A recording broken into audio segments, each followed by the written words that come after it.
दोस्तों, study for PCS exam पर आप सभी का मैं दास सर बहुत बहुत स्वागत करता हूं। आज हम लोग जेपीएससी सेकंड पेपर झारखंड सामान्य अध्ययन पर डिस्कस करेंगे। दोस्तों, आज का टॉपिक है झारखंड का इतिहास, जिससे आपके जेपीएससी पीटी एग्ज़ाम में टोटल 8 क्वेश्चन आएगा, आप लोग जानते हैं। तो झारखंड के इतिहास में जो सब टॉपिक है उसमें सबसे फर्स्ट टॉपिक है, आप लोग जानते हैं कि मुंडा शासन व्यवस्था, जिससे 1 क्वेश्चन आएगा आपके एग्जाम में। उसके बाद नागवंशी शासन व्यवस्था हम लोगों को पढ़ना है, उससे भी 1 क्वेश्चन आएगा। उसके बाद परहा पंचायत शासन व्यवस्था, उससे भी 1 क्वेश्चन आएगा। और उसके बाद आपका है मुंडा मानकी शासन व्यवस्था, इससे भी 1 क्वेश्चन आएगा। फिर मांझी परगना शासन व्यवस्था आपका दिया हुआ है सिलेबस में, इससे भी 1 क्वेश्चन आएगा। और उसके बाद दिया हुआ है ढोकलो सोहोर शासन व्यवस्था, जिससे दोस्तों 1 क्वेश्चन आएगा। और इस सेशन का जो लास्ट टॉपिक होगा इस मतलब झारखंड के इतिहास का, वो है आपका ये जातीय पंचायत शासन व्यवस्था, इससे भी आपके एग्जाम में 1 क्वेश्चन आएगा। तो दोस्तों, ये झारखंड का इतिहास है, इसमें मुंडा शासन व्यवस्था, नागवंशी शासन व्यवस्था और परहा पंचायत शासन व्यवस्था का डिटेल्ड क्लास हम ऑलरेडी ले चुके हैं। मतलब एक ऐसा कंटेंट आपको क्लास में प्रोवाइड किए हैं जिसको आप अगर अच्छे से देख लेते हैं, समझ लेते हैं और अगर प्रॉपर नोट्स बना लेते हैं, तो आई थिंक सो कि इस टॉपिक से आपका एक भी क्वेश्चन बाहर नहीं जाएगा। मतलब ये हुआ कि अभी तक जो क्लासेस अपलोड हुआ है, मुंडा शासन व्यवस्था, नागवंशी शासन व्यवस्था और आपका परहा पंचायत शासन व्यवस्था, इस तीनों को अगर आप अच्छे से पढ़ लीजिएगा तो 3 क्वेश्चन आई थिंक सो कि आपका यहाँ से आ जाएगा। आप एक बार अच्छे से वीडियो को देखिए, समझिए और उसके बाद आप ऑब्जेक्टिव क्वेश्चन सब बनाइए। आपको खुद पता चल जाएगा कि ऑलमोस्ट एवरीथिंग इस क्लास में कवर किया गया है। तो इसी क्रम में आज का जो टॉपिक है स्टूडेंट्स, वो है मुंडा मानकी शासन व्यवस्था। यानी कि आज हम लोग मुंडा मानकी शासन व्यवस्था को बहुत ही सरल भाषा में और समग्र रूप में, है ना, देखने जा रहे हैं, पढ़ने जा रहे हैं। तो चलिए स्टार्ट करते हैं मुंडा मानकी शासन व्यवस्था।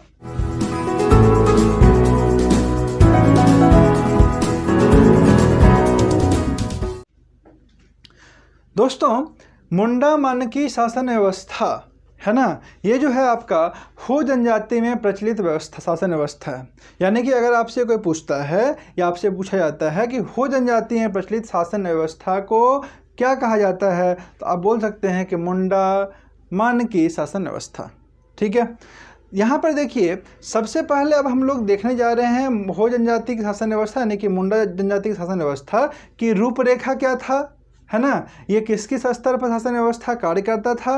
सबसे पहले उसको हम लोग बहुत ही अच्छे तरीके से एकदम साधारण भाषा में और इसके फुल कॉन्सेप्ट को समझ लेते हैं। ठीक है, उसके बाद हम लोग जो है ना जेपीएससी पीटी फैक्ट्स यानी कि मुंडा मानकी शासन व्यवस्था से रिलेटेड जो भी पीटी फैक्ट्स होगा, यानी कि वो सभी इंपॉर्टेंट क्वेश्चन जो कि आपके एग्जामिनेशन के पॉइंट ऑफ व्यू से इंपॉर्टेंट होगा, उसको डिस्कस करेंगे। So guys, most important class होने वाला है। क्लास को एकदम अच्छे से समझिए, है ना, पहले, और उसके बाद जब आप समझ जाइएगा उसके बाद नोट्स भी प्रॉपर बना लीजिएगा।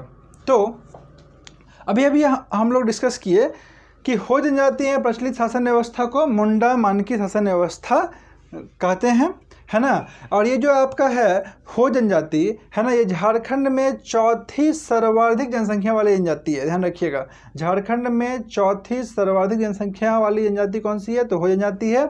और अगर आपसे पूछा जाए कि प्रथम स्थान किसका है जनजाति में, तो याद रखिएगा संथाल जनजाति का प्रथम स्थान है। ये लगभग 35% जो है जनजाति, 35% इनकी जनसंख्या है संथाल का, है ना।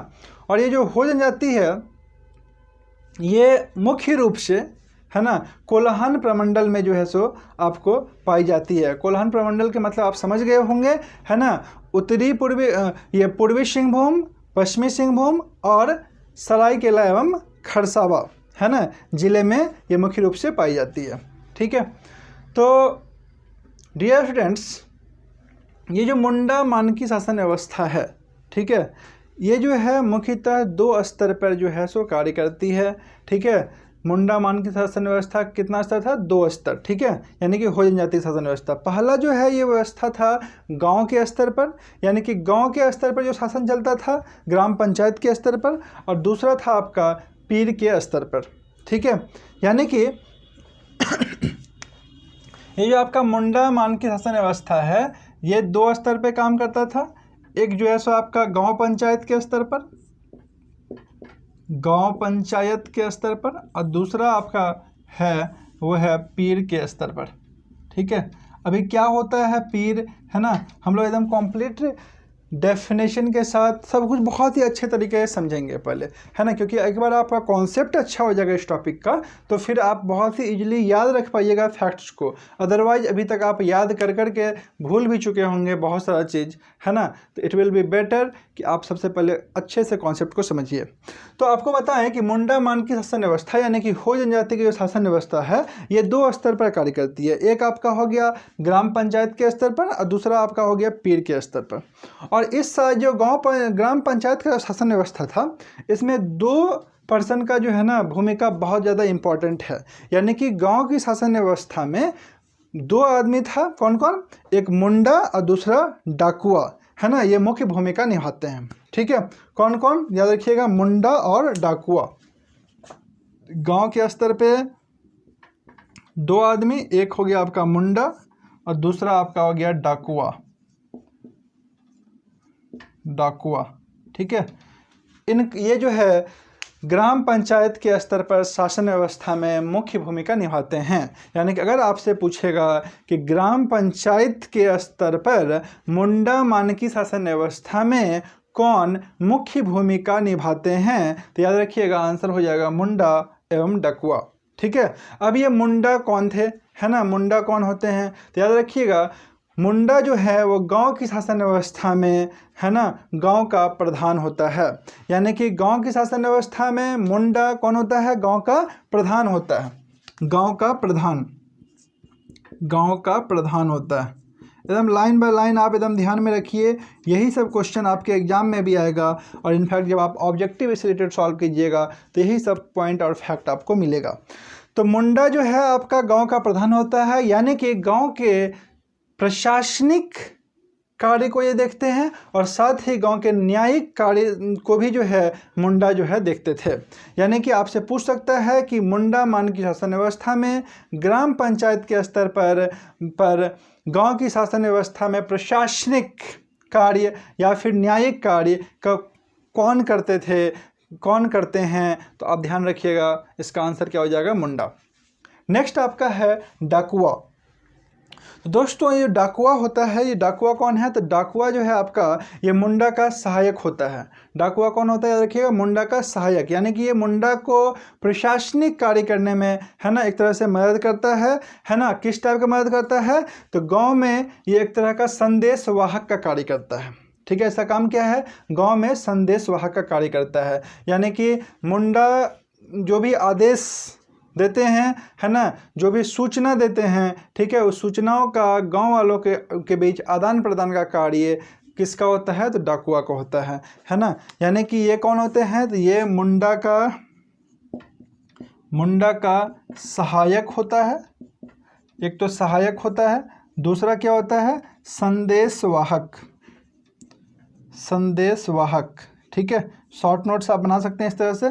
संदेश वाहक का कार्य करता है, यानी कि डाकुआ जो है गांव में मुंडा के आदेशों का, सूचनाओं का आदान प्रदान गांव वालों के बीच करते हैं, ठीक है। उसके बाद यहाँ पे एक मोस्ट इम्पॉर्टेंट फैक्ट बनता है कि गांव में धार्मिक कार्य को कौन करते हैं, ठीक है। गांव के धार्मिक अनुष्ठान से रिलेटेड कार्य जो है वो कौन करते हैं? ध्यान रखिएगा देवरी, ठीक है। देवरी जो होता है,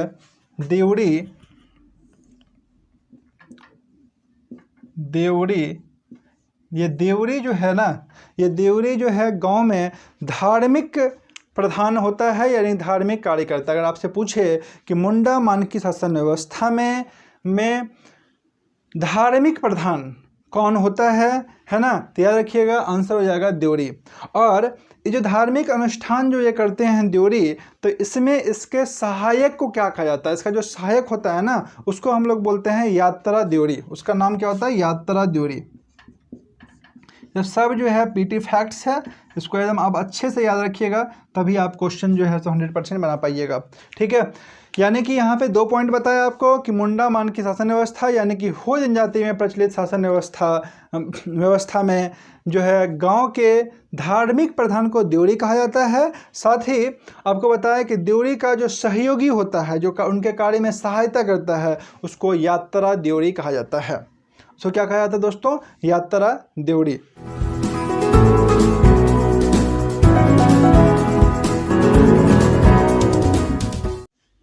दोस्तों अब हम लोग समझते हैं मुंडा मानकी शासन व्यवस्था में मुंडा का न्यायिक कार्य क्या था।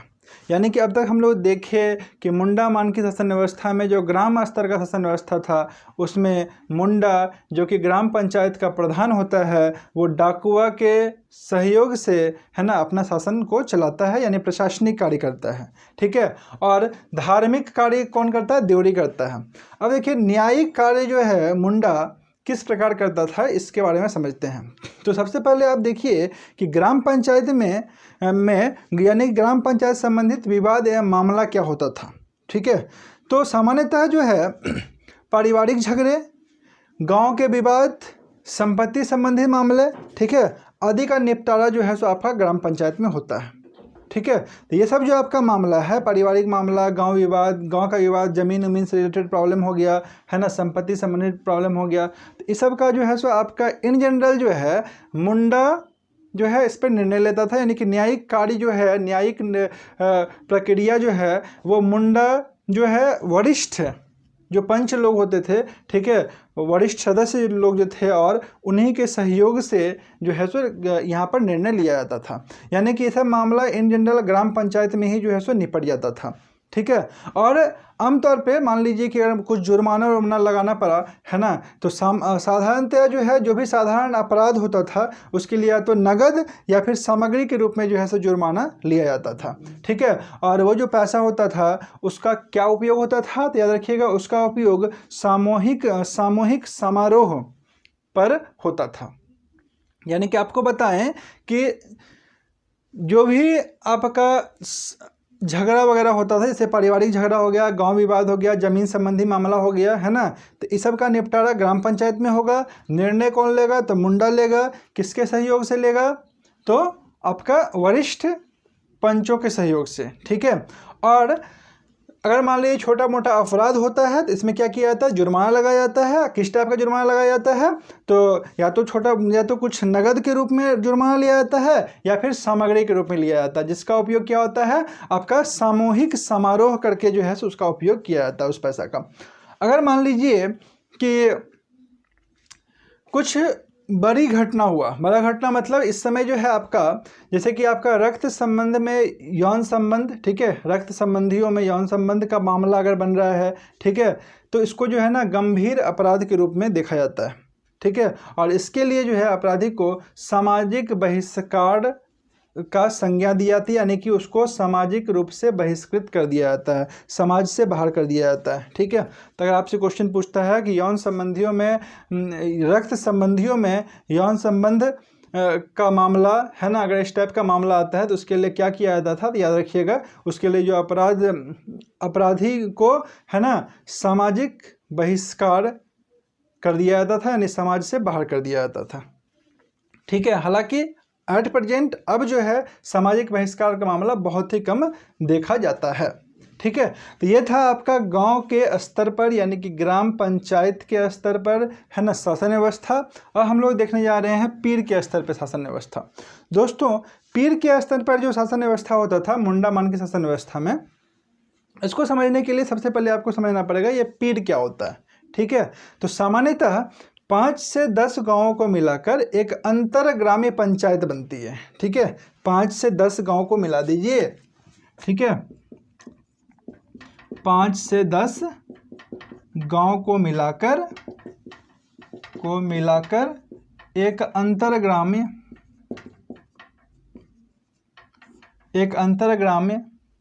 पंचायत बनती है। इसी को हम लोग बोलते हैं पीर, है ना। यानी कि आप बोल सकते हैं कि पीर जो होता है मुंडा मानकी शासन व्यवस्था में 5 से 10 गांव का समूह होता है, ठीक है। और इस पीर का जो प्रधान होता है यानी वो उसको बोलते हैं मानकी, है ना।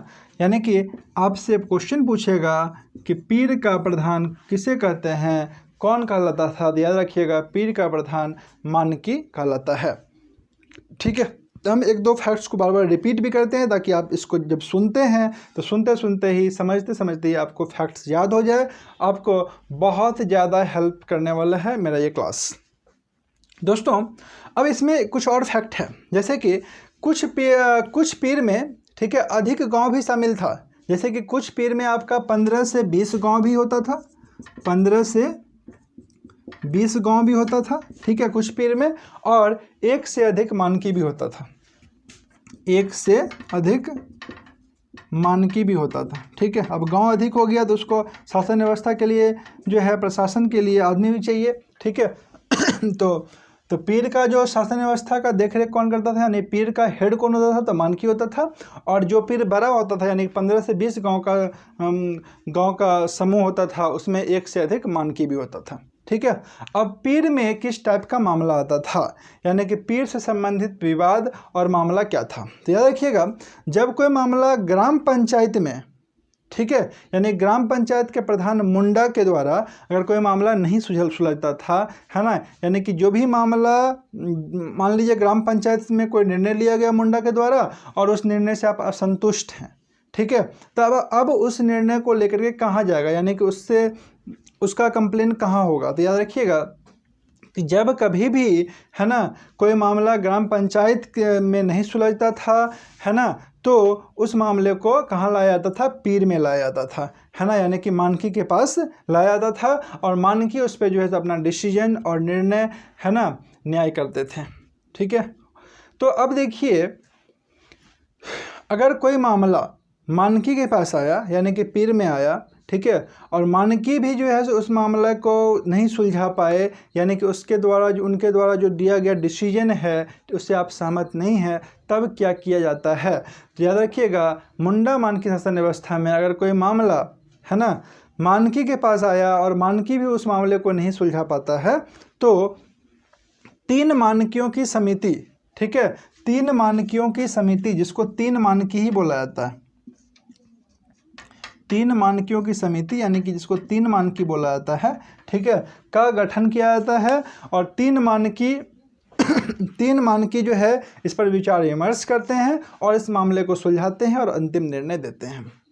तो दोस्तों ये था आपका मुंडा मानकी शासन व्यवस्था का फुल कॉन्सेप्ट, जो कि 2 स्तर पे कार्य करती है, ग्राम पंचायत के स्तर पे और पीर के स्तर पे, जिसको हम लोग एकदम डिटेल्ड में अच्छे तरीके से समझ लिए। अब हम लोग देखने जा रहे हैं मुंडा मानकी शासन व्यवस्था से रिलेटेड जेपीएससी फैक्ट्स, यानी कि वो सभी क्वेश्चन जो कि आपके जेपीएससी पीटी एग्जाम के पॉइंट ऑफ व्यू से मोस्ट इंपॉर्टेंट होगा। और अगर आप इससे अच्छे तरीके से पढ़ करके याद कर लेते हैं इस फैक्ट्स को, तो आई थिंक सो कि इसी से क्वेश्चन आपके एग्जाम में आ जाएगा। तो चलिए स्टार्ट करते हैं जेपीएससी फैक्ट्स रिलेटेड टू मुंडा मानकी शासन व्यवस्था।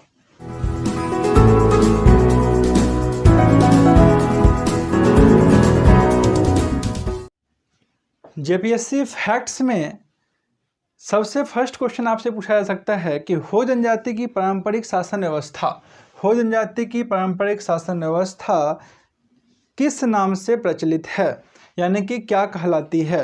ध्यान रखिएगा इसका आंसर हो जाएगा मुंडा मानकी शासन व्यवस्था, मुंडा मानकी शासन व्यवस्था, शासन व्यवस्था, ठीक है। सेकंड क्वेश्चन यहाँ से फॉर्म होता है कि मुंडा मानकी शासन व्यवस्था में ग्राम पंचायत यानी गांव का प्रधान कौन होता है, ठीक है। ग्राम पंचायत यानी कि गांव का प्रधान कौन होता है, तो इसका आंसर हो जाएगा दोस्तों मुंडा, इसका आंसर हो जाएगा मुंडा। आपको एक सजेशन देना चाहेंगे कि अगर आप डायरेक्ट जेपीएससी फैक्ट्स का क्लास अटेंड कर रहे हैं तो काइंडली सबसे पहले इसका जो कॉन्सेप्ट है उसको ज़रूर समझ लीजिए, क्योंकि अगर आपको कॉन्सेप्ट अच्छा समझ में नहीं आएगा तो फिर आप आंसर ही नहीं कर पाइएगा, आपको याद करना पड़ेगा ये सब, है ना। तो इट विल बी बेटर कि आप सबसे पहले इसका कॉन्सेप्ट, मुंडा मान की शासन व्यवस्था की रूपरेखा को अच्छे तरीके से समझिए और इससे जस्ट पहले वाला क्लास है ना उसको अटेंड कीजिए, ठीक है। और अगर आप फुल सेशन को अटेंड कर रहे हैं तब तो आपको बिल्कुल अच्छे तरीके से समझ में आ रहा होगा और इनफैक्ट आप आंसर भी ईच एंड एवरी क्वेश्चन का इजीली कर दीजिएगा। तो चलिए नेक्स्ट क्वेश्चन देखते हैं। हो जनजाति की शासन व्यवस्था में गांव का प्रधान मुंडा का सहायक कौन होता है? तो गांव का प्रधान मुंडा का जो सहायक होता है इस शासन व्यवस्था में उसको बोलते हैं दोस्तों डाकुआ। उसका नाम क्या है? डाकुआ। बहुत इंपॉर्टेंट क्वेश्चन है, ये क्वेश्चन आ भी सकता है। और नेक्स्ट पूछा है कि मुंडा मान की शासन व्यवस्था में मुंडा के आदेशों को गांव तक पहुंचाने का कार्य है ना कौन करता है? तो गांव तक पहुंचाने का कार्य दोस्तों डाकुआ करता है, क्योंकि डाकुआ जो है ना मुख्यतः जो है ये होता है मुंडा का प्रधान, मुंडा का सहायक है ना। मुंडा कौन होता है? तो मुंडा मान की शासन व्यवस्था यानी कि हो जनजाति में प्रचलित पारंपरिक शासन व्यवस्था में गांव का जो प्रधान होता है वो होता है मुंडा। और मुंडा के कार्य में जो सहायता करता है यानी कि सहायक होता है उसको बोलते हैं डाकुआ। और डाकुआ का मुख्य रूप से जो कार्य होता है वो होता है आपका मुंडा के आदेशों का है ना गांव के लोगों के बीच आदान प्रदान करना, यानी कि संदेशवाहक के रूप में डाकुआ कार्य करते हैं, है ना। ये नेक्स्ट क्वेश्चन है, मुंडा मान की शासन व्यवस्था में मुंडा के कार्य क्या हैं?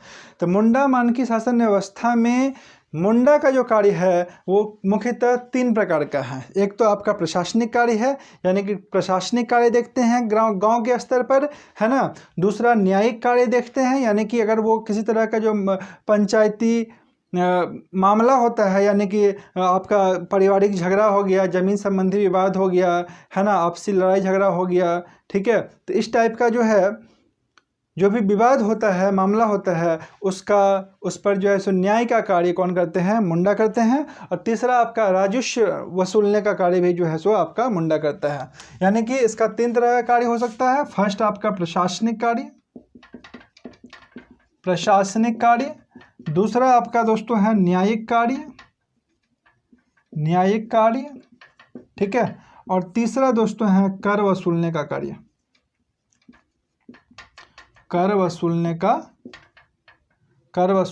कार्य, ठीक है।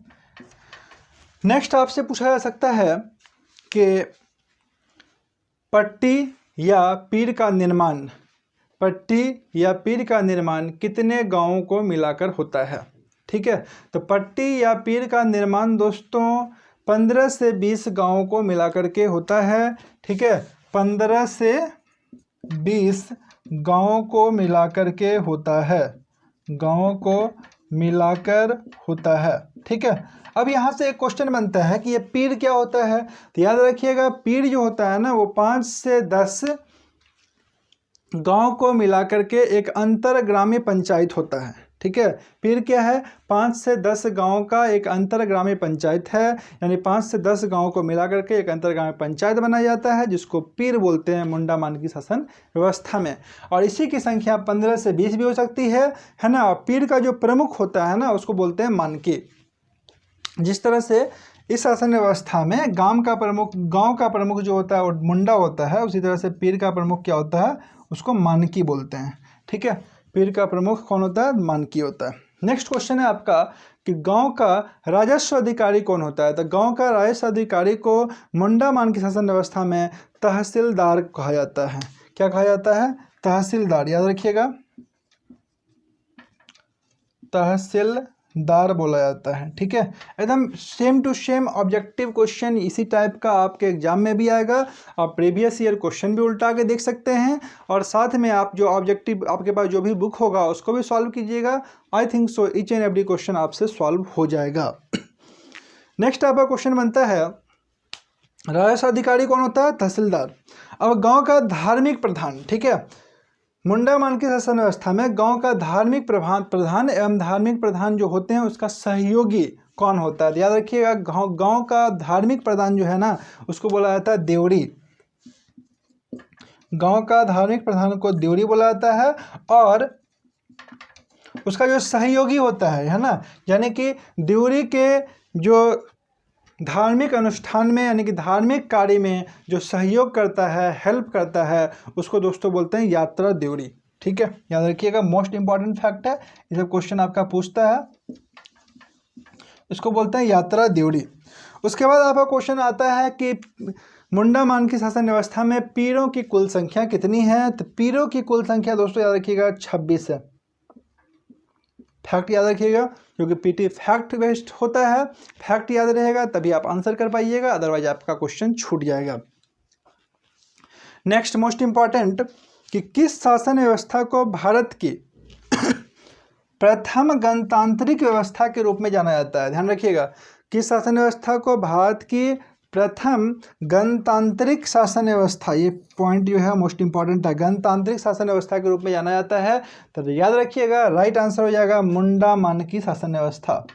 मुंडा मानकी शासन व्यवस्था, शासन व्यवस्था, या फिर हो जनजाति की शासन व्यवस्था, या फिर हो जनजाति की शासन व्यवस्था, ये आपका क्या हो जाएगा? राइट आंसर हो जाएगा।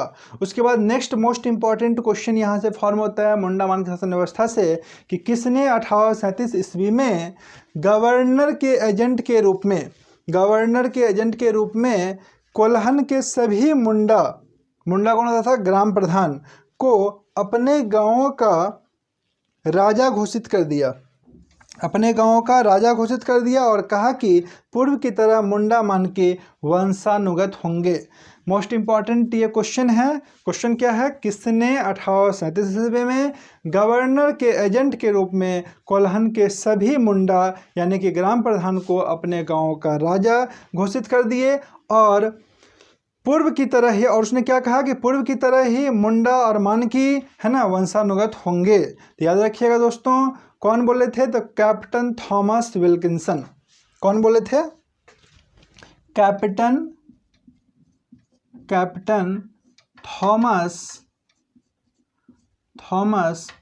विल्किंसन, कैप्टन थॉमस विल्किंसन बोले थे, है ना। ये उस समय जो है आपका कोल्हन क्षेत्र के कमिश्नर थे, कोल्हन क्षेत्र के कमिश्नर थे। तो दोस्तों ये था most important JPSC facts related to Munda मान की शासन व्यवस्था, और आई थिंक सो कि इसी से आपका ऑल क्वेश्चन आ जाएगा अगर इस चैप्टर सेक्शन से क्वेश्चन आया तो, और एक क्वेश्चन आई थिंक सो कि आएगा ही क्योंकि आपके सिलेबस में है। और लास्ट क्वेश्चन आज के लिए एक मोस्ट इम्पॉर्टेंट क्वेश्चन है जिसका आंसर आप लोग कमेंट में जरूर कीजिए। क्वेश्चन है कि विल्किंसन रूल कब बना? ठीक है, विल्किंसन रूल कब बना? दोस्तों अगर आपको इसका आंसर पता है तो आप हमें कमेंट में जरूर बताइए, क्योंकि ये मोस्ट इम्पॉर्टेंट है और ये क्वेश्चन आपके एग्जाम में आ सकता है। ठीक है, और इसका आंसर आपके कमेंट बॉक्स में ऊपर पिन करके जो है ना दिया हुआ रहेगा। ठीक है, 1-2 दिन के बाद अपलोड कर दिया जाएगा। ठीक है, तब तक आप लोग ढूंढ के बताइए। और दोस्तों एक मोस्ट इम्पॉर्टेंट इन्फॉर्मेशन बता दें कि जेपीएससी का झारखंड सामान्य अध्ययन, ठीक है, पेपर 2 का क्लास हमारे कोचिंग संस्थान में रांची में ऑफलाइन भी चल रहा है। ठीक है, तो अगर आप ऑफलाइन क्लास करना चाहते हैं झारखंड सामान्य अध्ययन पेपर 2 का, तो हमारे कोचिंग संस्थान से भी क्लासेस अटेंड कर सकते हैं ऑफलाइन। ठीक है दोस्तों, thank you very much and all the best for your exam.